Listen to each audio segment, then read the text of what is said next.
क्यों क्यों? अच्छी बात है। हाँ जी,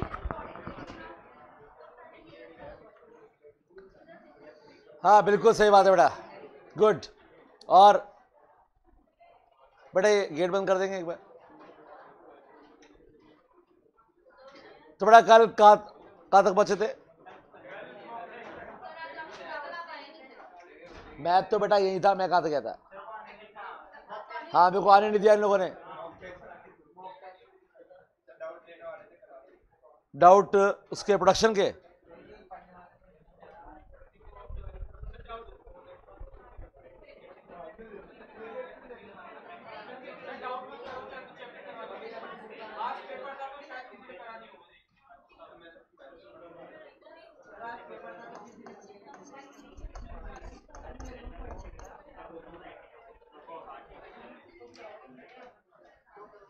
बेटा वर्कलोड आप लोगों में बढ़ जाएगा, मुझे कोई दिक्कत नहीं बेटा।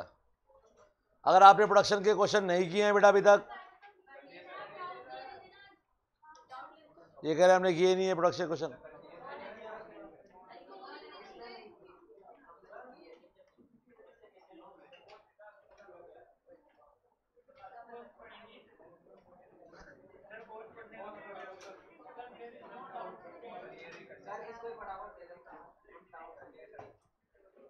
डाउट?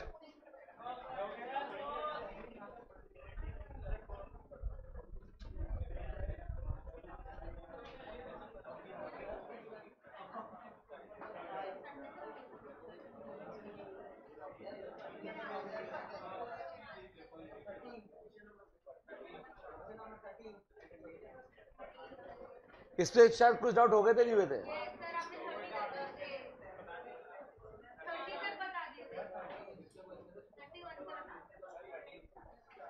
सो 31 to 40,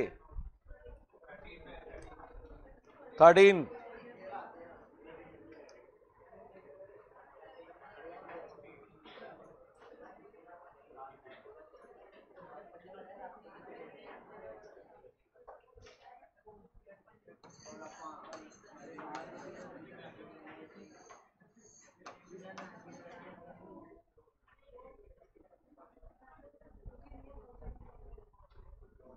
तो बेटा अब से लेके जब तक ये डाउट खत्म नहीं हो जाते ना, सिर्फ डाउट पूछने के लिए ही आपकी आवाज आनी चाहिए बेटा, इसके अलावा नहीं। यहां पर क्वेश्चन कह रहा है कि MP of labour is below the AP, यानी एमपी एपी से नीचे है, तब एमपी डिक्रीज भी होता है, जीरो भी होता है, नेगेटिव भी होता है, लेकिन एपी सिर्फ डिमिनिशिंग होता है। So right answer is AP is falling. Fifth question. तो एक काम करो, 1 to 10 बोलो।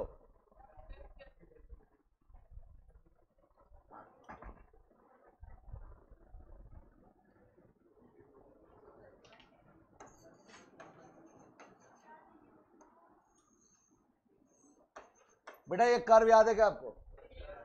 ये क्वेश्चन कह रहा है कि एमपी एपी और टीपी का रिलेशन बताया गया है और सारे रिलेशन सही हैं एक्सेप्ट वन। तो एक ऑप्शन गलत है, वो ढूंढना है बेटा आपको। तो बताओ जब एमपी और एपी कट करते हैं वहां पे मैक्सिमम कौन होता है बेटा? और ये कह रहा है when MP is maximum AP equals to MP, सही है क्या ये बात? जहां पे एमपी मैक्सिमम है वहां पे एमपी एपी इक्वल है क्या? अरे जहां पे एपी मैक्सिमम है वहां पे एमपी एपी क्या है? Equal. So the wrong statement is D. Clear बेटा? चलिए 1 to 10 और कोई डाउट? 1 to 10 बेटे 11 to 20।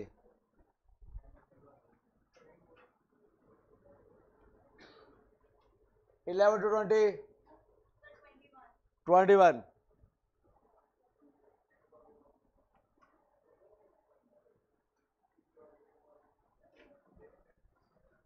अभी तक आपने जितने क्वेश्चन पूछे हैं सब एक ही डायग्राम से सॉल्व हो रहे हैं बेटा।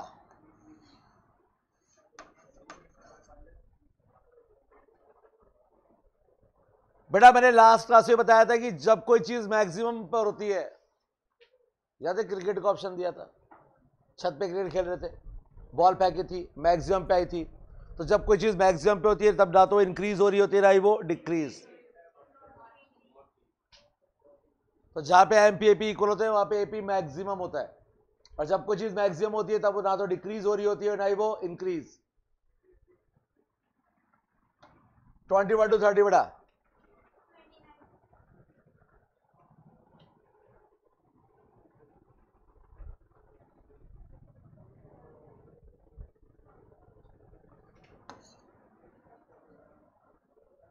बेटा डिमिनिशिंग रिटर्न सेकंड स्टेज को बोलते हैं, और सेकंड स्टेज को डिमिनिशिंग रिटर्न इसलिए बोला जाता है क्योंकि वहां पे एमपी डिक्रीजिंग होती है। जहां पे टीपी डिक्रीज होती है ना बेटा वो तो थर्ड स्टेज होती है बेटा। सो एमपी का डिक्रीज होने की वजह से डिमिनिशिंग, एमपी के नेगेटिव होने की वजह से नेगेटिव, थर्ड जो स्टेज है अपनी, उसको स्टेज ऑफ नेगेटिव रिटर्न्स क्यों कहा जाता है? क्योंकि वहां पर एमपी नेगेटिव होता है बेटा। क्लियर? चलिए 31 to 40।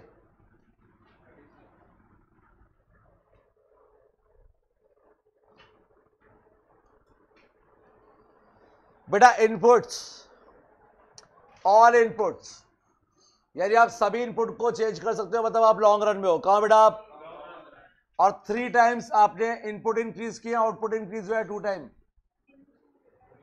तो क्या हो गया बेटा ये DRS, diminishing returns to scale. Clear है बेटा?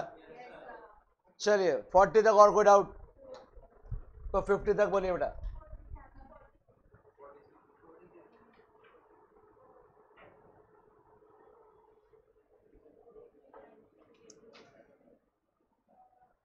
फर्स्ट ऑप्शन में एक वर्ड जिसकी वजह से वो गलत स्टेटमेंट है,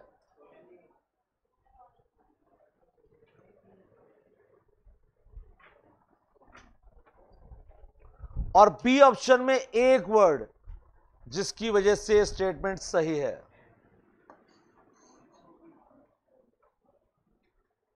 समझ लो बेटा। बेटा capital formation totally dependent income पे थोड़ी ना होगा। अरे इनकम के बाद सेविंग भी तो होगी, सेविंग के बाद मोबिलाइजेशन ऑफ सेविंग भी होगी, उसके बाद इन्वेस्टमेंट भी होगा। तो सोली डिपेंडेंट कैसे हो जाएगा बेटा? वो सोली डिपेंडेंट नहीं है, इस वजह से गलत हो गया बताइए। लेकिन saving can also be affected by state, state का मतलब गवर्नमेंट, गवर्नमेंट आपकी सेविंग्स को इफेक्ट कर सकती है क्या? आंसर है यस। अगर गवर्नमेंट टैक्स बढ़ा देगी तो क्या होगा? यहां गवर्नमेंट टैक्स बढ़ाया, वहां पे क्या होगा बेटा? हमारी सेविंग्स। आप 1 लाख कमाते हो, 30,000 टैक्स है, तो 70,000 में से कंज्यूम भी करोगे, बचाओगे भी सही, लेकिन वही टैक्स अगर 50,000 हो जाए तो 50,000 तो बचेगा, कंज्यूम करेंगे कि सेविंग्स? सिंपल सी बात है बेटा। तो ये तो हुआ बेटा आपका 46 47। ये क्वेश्चन है कॉस्ट पढ़ने के बाद क्लियर होगा बेटा ये। तो इसका आगे कॉस्ट लिखिए और छोड़ दीजिए बेटा। 49 48। बेटा एक स्मॉल फैक्ट्री है, लॉन्ग रन में है, और वो एक्सपेंड कर रही है स्केल को, यानी कि स्केल को मतलब सभी फैक्टर्स को इंक्रीज कर रही है। तो शुरू में इसको क्या मिलेगी? इकोनॉमी से तो मिलेगी। जब आप बड़े लेवल में प्रोडक्शन करते हो उसके बहुत सारे फायदे होते हैं बेटा। कॉस्ट कम लगती है बेटा, कॉस्ट क्या लगती है? कम। सपोज आपके घर से आप अकेले बैठ के गाड़ी में आते हो, और आपके अकेले के आने का खर्चा पूरी गाड़ी पे खर्च हो रहा है बेटा। अब 4 लोग बैठ गए हैं तो एग्जैक्टली, और उसको अगर 4 जने बांटेंगे तो एग्जैक्टली। तो जब प्रोडक्शन का स्केल बढ़ता है तो बेटा कॉस्ट क्या हो जाती है बेटा? कम। तो स्टार्टिंग में आपको क्या मिलेगी बेटा? Economies of scale. क्या मिलेगी बेटा? 49 मार्केट का क्वेश्चन है बेटा, सब टॉपिक जुड़े हुए हैं, प्रोडक्शन कॉस्ट मार्केट, इसके आगे लिखिए मार्केट। वैसे इसका आंसर ARNAC है, सी ऑप्शन, लेकिन क्यों है ये मार्केट पढ़ने के बाद क्लियर होगा बेटा। नेक्स्ट क्वेश्चन,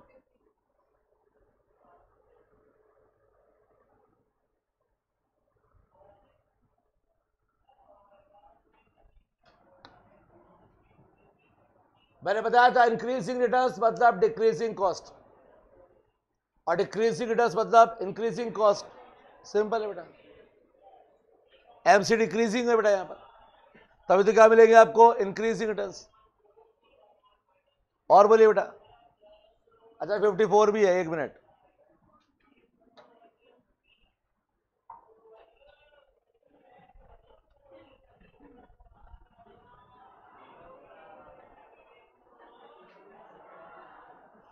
सो तन्वी इस क्वेश्चन में टीसी दी है बेटा यहां पर। अच्छा पीछे ऑप्शन गलत दिया हुआ है, क्या ऑप्शन दिया हुआ है इससे पीछे?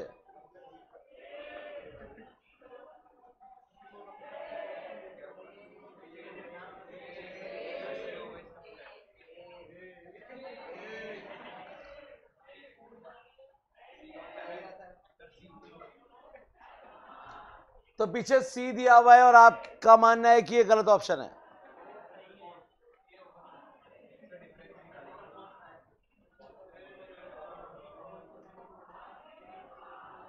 राइट ऑप्शन है बेटा ये। आ गया बेटा, गुड बेटा। एमसी डिक्रीज हो रही है यहां पे, तो एमसी डिक्रीज होगी तो बेटा इंक्रीजिंग रिटर्न्स ही होंगे बेटा। चलिए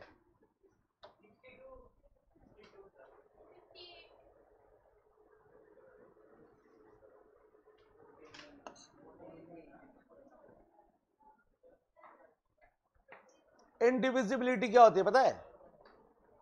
इंडिविजिबिलिटी मतलब होता है कि आप लेबर को डिवाइड नहीं कर सकते बेटा।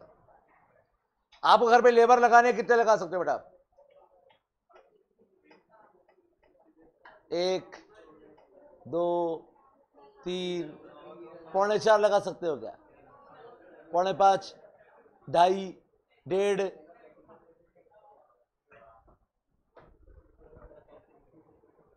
कि हमें कंप्यूटर लाना है लेकिन आधा ही लाना है। स्क्रीन लिया है, सीपीयू नहीं है हमारे पास, कीबोर्ड तो कभी देखा ही नहीं, माउस कभी क्या होता है पता नहीं। तो कंप्यूटर आएगा तो पूरा कंप्यूटर आएगा। इंडिविजिबिलिटी यानी उसको बांट नहीं सकते हैं बेटा। अब आपको चाहे 1 घंटे काम करना हो चाहे 2 घंटे काम करना हो, कंप्यूटर पूरा ही आएगा बेटा। तो जब आपको प्रोडक्शन को बढ़ाना है तो बिना इनपुट बढ़ाए आप आउटपुट बढ़ा सकते हैं, क्योंकि ये पूरा है बेटा आपके पास। That is इंडिविजिबिलिटी। और सेकेंड है बेटा division of labour. Division of labour का मतलब होता है एक आदमी से एक ही पर्टिकुलर काम करवाया जाए कंटिन्यू, तो एक्सपर्ट हो जाएगा वो। जैसे आप लोग एक्सपर्ट हो ना पढ़ने में, हाँ पढ़ने में एक्सपर्ट नहीं हो आप लोग? पढ़ते हो ना आप लोग, सारा दिन पढ़ते हो। और स्विच होना तो कोई आपसे सीखे। कितनी जल्दी स्विच होते हो आप लोग। 10 मिनट पहले मैथ्स 2 + 2 + 2 + 2 + 2 + 3, इतने में थोड़ी देर में लॉ वाले आ गए, अच्छा कानून तोड़ो, कानून बनाओ। वो गए तो अकाउंट्स वाले ले बेटा credit debit credit debit credit debit, वो गए नहीं और ये आ गए लो प्रोडक्शन स्विच। एक्सपर्ट है आप लोग। घर में खाना तो बनता ही होगा, और खाना नॉर्मली घर में मम्मी बनाती है, तो रोटियां तो गोली बनती होंगी बेटा। क्यों बन पाती है गोल? क्योंकि वो काम मम्मी कई सालों से कर रही है और क्या हो चुके बेटा वो एक्सपर्ट।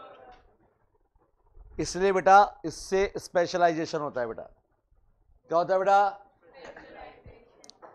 अगर मैं आपको अकाउंट्स भी पढ़ाऊं, इको भी पढ़ाऊं, लॉ भी पढ़ाऊं, maths, stats, reasoning, reporting, BCK, तो आप एक में भी पास नहीं होगे बेटा।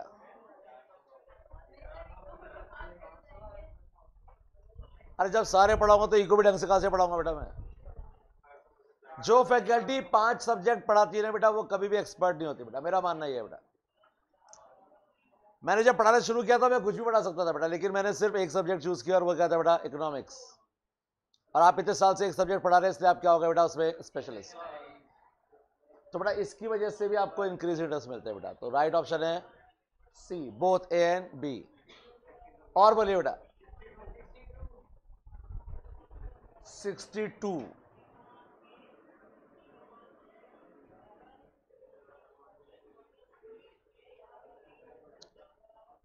इसमें बताओ गड़बड़ क्यों हो रही है?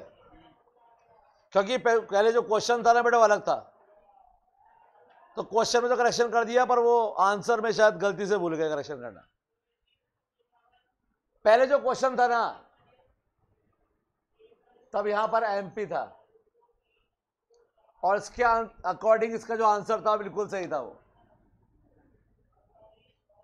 अगर एमपी कर्व एपी से ऊपर है तब एमपी इंक्रीजिंग भी हो सकता है और डिक्रीजिंग भी हो सकता है।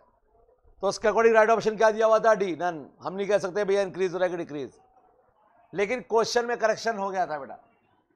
और अब इसका आंसर होगा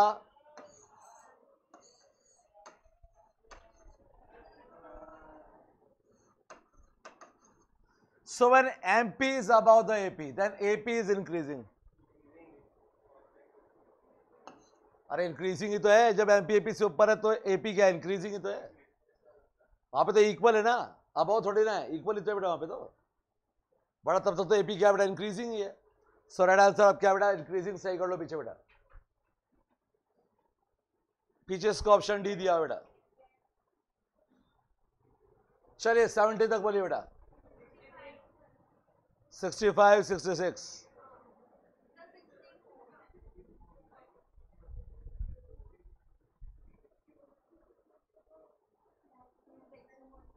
वाह, गुड क्वेश्चन। वो डायग्राम बनाया था 3 स्टेजेस वाला। अरे बेटा, पॉइंट ऑफ इन्फ्लेक्शन होता है जहां पे एमपी क्या होती है? मैक्सिमम।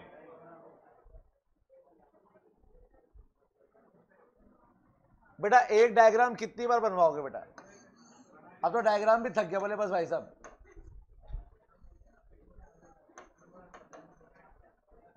जिस दिन ये टीपी एमपीएपी का डायग्राम बनवाया था ना, मैंने कहा था बेटा 80% क्वेश्चन सॉल्व होंगे। और देख लो आप, MP is below the AP. MP diminishing हो सकता है, जीरो हो सकता है, नेगेटिव हो सकता है, लेकिन AP falling. Right answer is AP falling, क्योंकि इसको कोई चैलेंज नहीं कर सकता। एपी कल भी गिरा हुआ था, कल भी गिरा रहेगा, लेकिन एमपी तो गिरा हुआ है, जीरो भी हो सकता है और नाक भी कटवा सकता है, नेगेटिव। तो बेटा उसके बारे में कहा नहीं जा सकता। तो एपी सिर्फ, और एमपी हाँ गिरा हुआ, बहुत ज्यादा गिरा हुआ और बहुत ज्यादा, हाँ वेरी गुड बेटा, हद से ज्यादा गिरा हुआ। इस क्वेश्चन को लेके प्रॉब्लम क्या होती है मुझे आज तक समझ में नहीं आया। क्वेश्चन क्लियर कह रहा है increase in all input leading to less, यानी आपने जो इनपुट इंक्रीज किए हैं वो आपने किए हैं लेस इंक्रीज किए हैं then proportional increase in output. Output increase हुआ है ज्यादा, तो इनपुट इंक्रीज हुए हैं कम, आउटपुट इंक्रीज हुआ है ज्यादा। कंफ्यूजन क्या है? अरे क्वेश्चन को शांत मन से पढ़ने की कोशिश करो। Increase in all input leading to less then the proportional increase in output is called increasing terms to scale. Clear है क्या बेटा? 70 तक बोलिए बेटा। 70 to 80।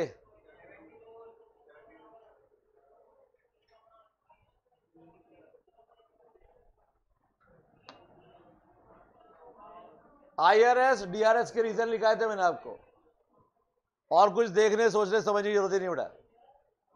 IRS का रीजन इकोनॉमीज और DRS का रीजन डिस इकोनॉमीज।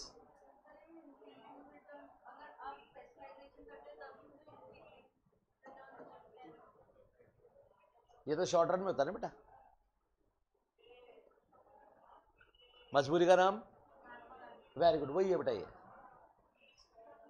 जहां पर स्पेशलाइजेशन को मैं सही मान सकता हूं, लेकिन मैं इंडिविजिबिलिटी को सही नहीं मान सकता हूं बेटा। मेरी मजबूरी है, मैं क्या करूं बेटा।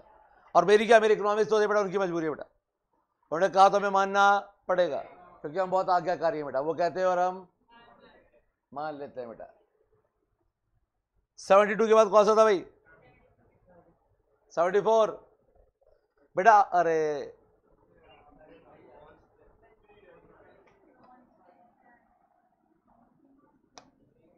हाँ, कांस्टेंट होगा बेटा, कांस्टेंट।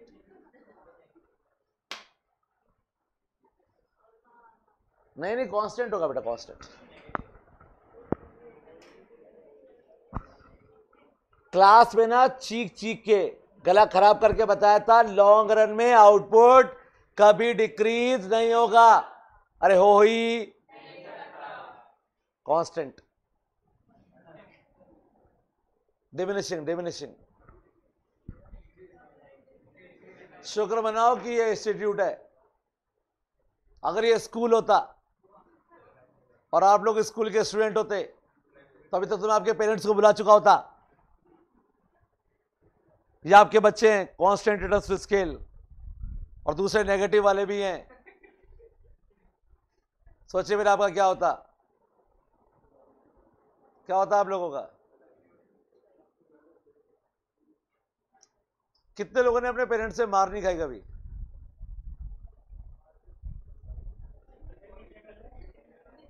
गुड। अरे पेरेंट्स से मार नहीं खाई तो फिर क्या किया जिंदगी में?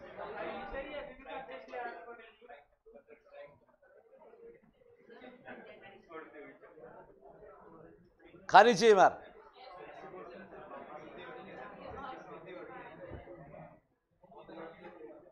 और कई पेरेंट्स तो इतनी शानदार तरीके से मारते हैं बेटा बस।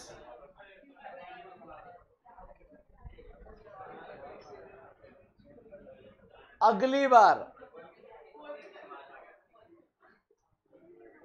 बार अगर किसी ने इस क्वेश्चन को पूछा तो छोड़ूंगा नहीं जाने का।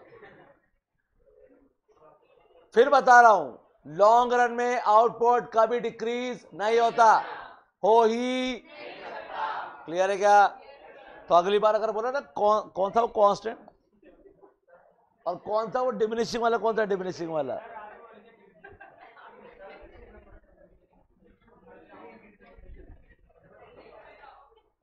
चलो 80 तक बोलो बेटा, 80 तक, 80 to 90।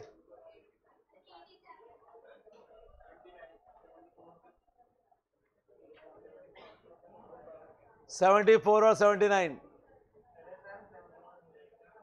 तो वही है भाई। 74 तो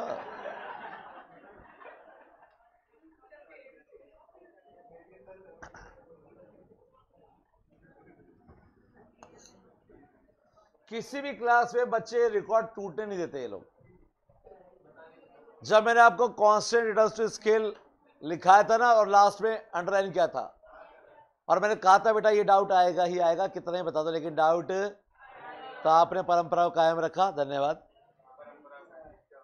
कांस्टेंट रिडक्स स्केल को कहते हैं हम लोग लीनियर होमोजीनियस प्रोडक्शन फंक्शन। चलो 80 to 90 बोलो। 84 कौन सा डाउट था? 84 था क्या? 80 to 90 में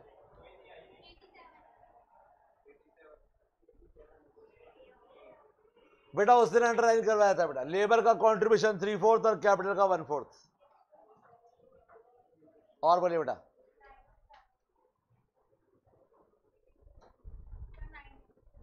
90, 86,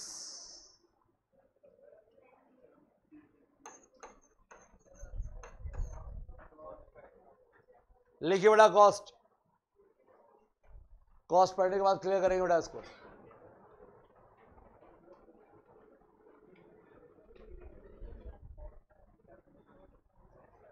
नाइन्टी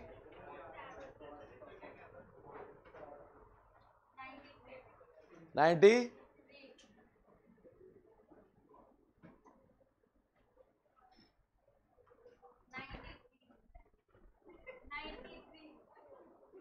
97 ये कौन है? 97 आप कौन हो? वेट बेटा वेट।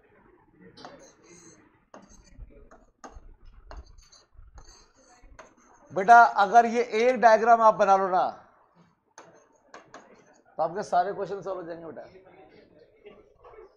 एपी राइजेस, तो एपी राइजिंग है, तो जब एपी राइजिंग होता है तो एमपी एपी से अबव होता है बेटा, तो एमपी होगा मोर देन एपी। अरे पी नहीं एपी, पी। एक डायग्राम अरे उसको छोड़ो बेटा, एपी राइजिंग है तो एमपी क्या होगा, बस बाकी कारण तो इसलिए ताकि आप पढ़ के कंफ्यूज हो, क्योंकि बच्चे का ध्यान वहीं पे रहेगा, है ना। एक गाड़ी का एक्सीडेंट हो गया, पूरी गाड़ी टूट गई, लेकिन बस जो हेडलाइट थी ना गाड़ी की वो बंद होती थी बुझती थी, बंद होती थी बुझती थी। क्यों क्यों? क्योंकि सबका ध्यान यहां पर है, बंद होना और बुझना एक ही बात होता है, बुझना। बंद होती थी और बुझती थी, तो बेटा बंद और बुझ एक ही तो होता है, जलती बुझती थोड़ी ना थी। लेकिन ध्यान उस पर ही जाएगा, बंद होती थी बुझती, किस पे जाएगा, हाथ पे, बंद होती थी बुझती थी। इसलिए ध्यान भटकाने के लिए लिखते हैं लोग, ताकि बच्चा क्वेश्चन तक पहुंच ही ना पाए। हाँ बेटा, आपका क्वेश्चन नंबर 93, एक्सटर्नल इकोनॉमीज। बेटा क्या होती है एक्सटर्नल इकोनॉमीज? जिसका फायदा मिलता है सबको। अगर आप फॉरेन ट्रेड कर रहे हैं तो इसका फायदा सबको थोड़ा मिल जाएगा बेटा, क्योंकि फॉरेन ट्रेड तो जो करेगा फायदा उसी को मिलेगा। मैनेजमेंट तो बेटा एक ही फर्म को फायदा पहुंचाएगी, और एक्स्ट्रा असिस्टेंस एक फर्म को मिल सकता है बेटा। तो ये सब इंटरनल है, और ये क्या है बेटा, एक्सटर्नल। ट्रांसपोर्ट और फाइनेंस फैसिलिटी बढ़ेगी तो फायदा किसको मिलेगा, सबको। चलिए 100 to 110, 102,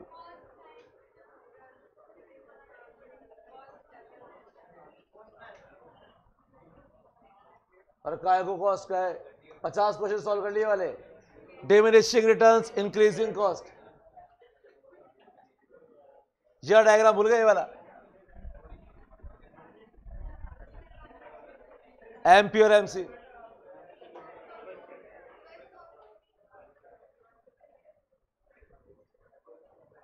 110 तक। Large scale production is associated with,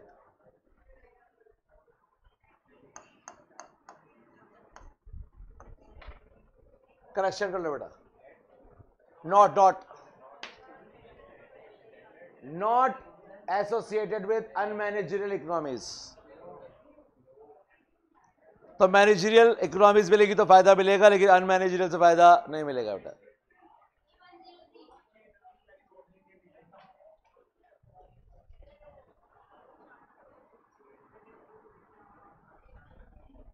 MP is the slope of TP बेटा, change in TP upon change in Q is MP. MP का फॉर्मूला क्या होता है बेटा, change in TP upon change in Q, बस।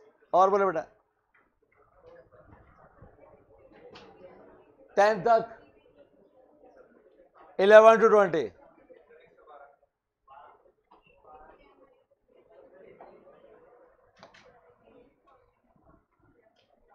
बेटा consumption ही नहीं होता तो प्रोडक्शन क्यों होता बेटा? सारी इकोनॉमिक एक्टिविटी की एक ही वजह है बेटा, और वो है कंजम्पशन। बेटा अगर इंसान को भूख ना लगती ना तो इस पूरी दुनिया में कुछ भी नहीं होता बेटा। उसको भूख लगती थी तो उसको शिकार करने की जरूरत पड़ी, क्योंकि पहले इंसान जानवर खाया करते थे। शिकार करने के लिए अभी भी खाते हैं, गुड, पर पहले खाने में अब खाने में फर्क है बेटा। पहले क्या ऐसे पकड़ा, ऐसे फाड़ा, ऐसे खा लिया, अब आराम से तड़का वड़का लगा के बढ़िया। खाने को छी नहीं बोलते। अगर आपके पूर्वजों ने वो नहीं खाया तो आप पैदा ही नहीं होते आज तक। तो आप हैं किसकी वजह से बेटा? हाँ हाँ, हमारे भी तो हैं, आपके भी तो हैं, सबके ही हैं। तो मैंने कब कहा कि आपके ही हमारे नहीं है, हमारे भी है। तो मैं तो उनको सही मानता हूँ, वो खाते तो बुरी बात थोड़ी ना बेटा। एक स्टडी ये बताती है कि इंडिया में 90% लोग 92% लोग नॉन वेजिटेरियन है, सिर्फ 8% वेजिटेरियन है इंडिया में। 8% वेजिटेरियन, 92% नॉन वेजिटेरियन है बेटा।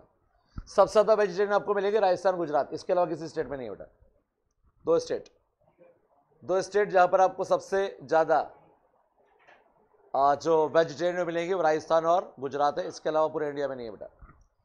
तो पूरे इंडिया में लगभग 92% लोग नॉन वेजिटेरियन हैं, और एक स्टडी बताती है कि एक दिन में करोड़ों अंडे खाए जाते हैं और करोड़ों मुर्गे और लाखों बकरे काटे जाते हैं। अगर ये नहीं काटे जाएं तो जिस स्पीड से ये लोग बढ़ रहे हैं, अगर 1 साल के लिए खाना बंद कर दिया जाएगा तो 1 साल में इनकी क्वांटिटी इतनी ज़्यादा हो जाएगी, कोई ना कोई महामारी फैल जाएगी बेटा, और उससे पूरी जो मनुष्य प्रजाति है बेटा वो खत्म हो जाएगी। क्लास में आप एंटर हो, यहाँ 200 मुर्गे बैठे, सीधा आप पे अटैक कर दिया, तो इससे पहले कि वो आपको खाएं, आप उन्हें खा लो बेटा, ताकि लोगों की जान बची रहे बेटा। तो जो खा रहे हैं बेटा वो त्याग कर रहे हैं बेटा, वो उनका त्याग है किसके लिए? समाज के लिए, संसार के लिए, दुनिया के लिए। तो भला कर रहे हैं बेटा, लोगों का क्या कर रहे हैं बेटा? वो भला। तो 92% लोग शुद्ध मांसाहारी है बेटा, बाकी 8% जो है ना, 8%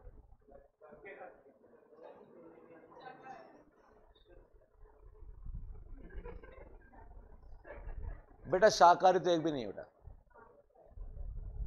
अगर आप लोग दही खाते तो आप शाकाहारी नहीं है बेटा।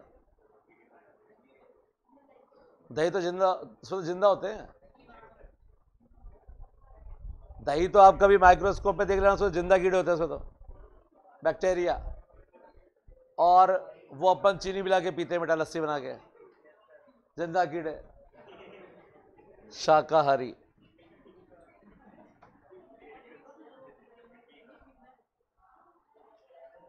चीनी सफेद कैसे होती है?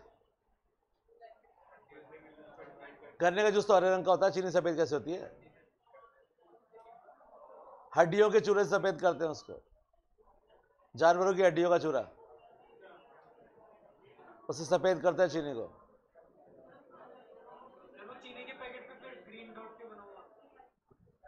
तो उसमें नॉनवेज थोड़ा डाला उसके अंदर, हड्डियां तो डाली है, हड्डियां तो कैल्शियम होती है, तो नॉनवेज क्या है उसमें? सबका लगता है वो उसमें, इसलिए आज से चीनी खाना वेरी गुड बेटा।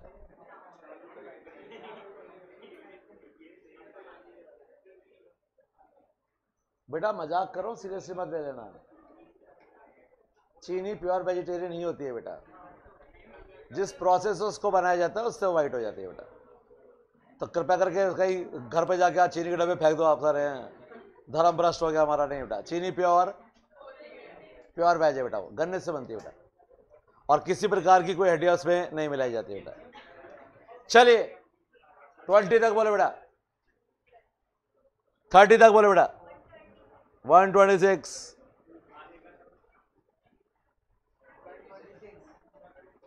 ओहो आखिरी क्वेश्चन है तो 127 का आंसर है ई, ऑप्शन ई। ठीक है बेटा,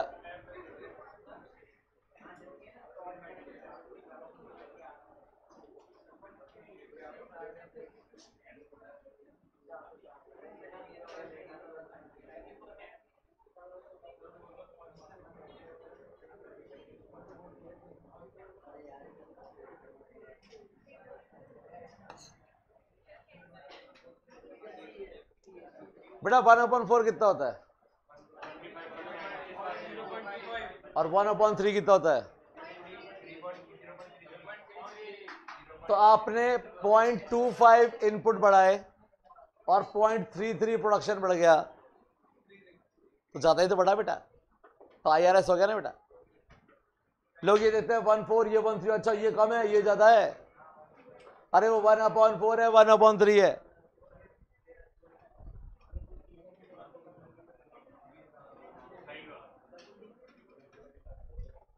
तो और किसी का कोई डाउट?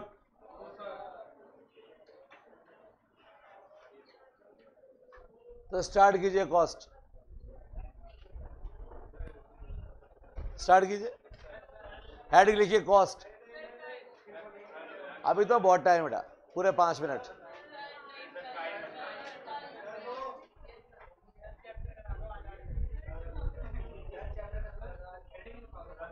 हाँ बेटा, हेडिंग लिखवा दे, लिखो बेटा कॉस्ट, और कॉस्ट लिखो टाइप्स ऑफ कॉस्ट। इसके बाद एक क्लास नहीं है क्या? क्यों, कौन नहीं आया आज? फिर सुबह 8 बजे? 8 बजे से आए हो आप? बस 5 मिनट और रुक जाओ, फिर क्या जाता है। जहाँ 8 से और 3 बज गए तो वहां पे